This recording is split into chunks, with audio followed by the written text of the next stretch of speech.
మన జీవితంలో ఒక విగ్రహంగా మారగలిగినటువంటి వ్యక్తులు, పీపుల్, పర్సన్స్ ఎవరైనా కావచ్చు, వారు విగ్రహంగా మారటానికి అవకాశం ఉంది. ఎప్పుడైతే ఒక వ్యక్తి విగ్రహంగా మారతాడో ప్రేమైన దేవుని బిడ్డలారా, ఎలా ఉంటుంది పదజాలం నేను చెప్తాను. నువ్వు లేకుండా నేను బ్రతకలేను. ఎప్పుడు నీ గురించే ఆలోచన.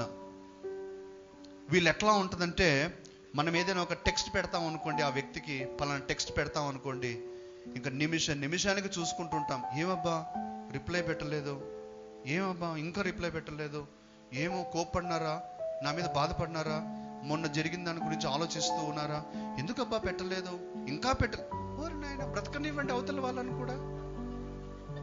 కొంచెంసేపు బ్రతకనిస్తాం. వాళ్ళు ఊపిరి పీల్చుకుంటూ ఉంటారేమో, పడుకొని ఉంటారేమో, అంట్లు దోముకుంటూ ఉంటారేమో, ఉద్యోగంలో ఉంటారేమో. నీ సంగతి నీదే, నీ టెన్షన్ నీదే. నన్ను ప్రేమించడం లేదేమో, నా మీద కక్ష తీర్చుకుంటున్నారేమో, నా మీద ఎందుకంత ఒక గంట ఆగలేవా?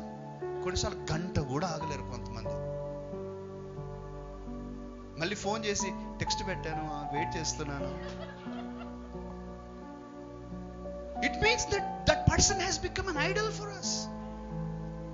ప్రియులారా, మన జీవితంలో ఇవి అవుతూ ఉన్నాయండి. కొన్నిసార్లు మనకు అవుతూ ఉన్నాయి, మనం చూస్తూ ఉంటూ ఉన్నాం. అనేక విషయాల్లో మనం గమనిస్తూ ఉంటున్నాం. ఆ ప్రెషర్ అన్నమాట, ఆ ప్రెషర్ టింగుమంటే చూడాల్సిందే. ఎందుకంటే అవతల అగ్నిపర్వతం పేల్తది లేకపోతే. నా మాట ఆలకిస్తూ ఉన్నారా? Let us give some space for others also. వారు కూడా బ్రతకనిద్దాం ప్రేమైన దేవుని బిడ్డలారా. ఈ వ్యక్తులు ఎప్పుడైతే ఐడల్స్ గా మారతారో ప్రియులారా, మనకైతే సంతోషంగా ఉండవచ్చు, కానీ అవతల వారికి మాత్రం అదొక బంధకంగా మారిపోతుంది. అదొక బంధకం అయిపోతుంది.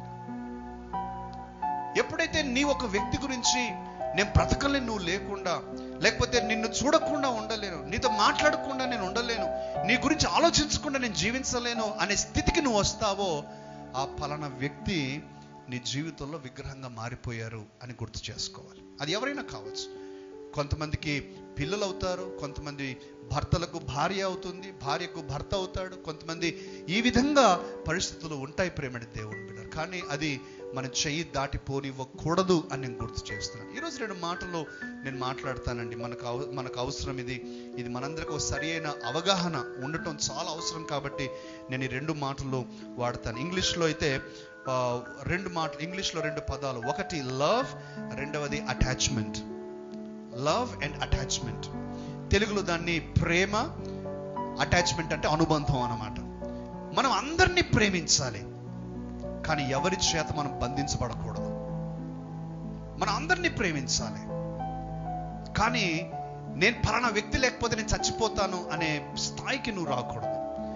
నువ్వు చెప్పగలగాలి ఏంటంటే, నా యొక్క అటాచ్మెంట్ మాత్రం నా యేసయ్యతోనే. ఆమేన్, ప్రైజ్ ద లార్డ్. నా అటాచ్మెంట్ నా యేసయ్యతోనే. నేను అందరినీ ప్రేమిస్తా. అబ్రహామును అడుగుదాం. అబ్రహామా, ఇస్సాకు అంటే నీకు ప్రేమయేనా? అవును, నాకు చాలా ప్రేమ ఇస్సాకు అంటే. మరి ఇస్సాకు నువ్వు బలి అర్పించడానికి సిద్ధపడుతూ ఉన్నావు, ఇస్సాకు అంటే ద్వేషమా నీకు? లేదు, ఇస్సాకు అంటే నా ప్రాణం. అబ్రహాం అంటాడు ఇస్సాకు అంటే నా ప్రాణం. కానీ ఎలా నువ్వు ఇస్సాకుని ఇవ్వగలుగుతూ ఉన్నావు? అబ్రహాం అంటాడు ఇస్సాకు అంటే నాకు ప్రేమ, కానీ అనుబంధం కాదు.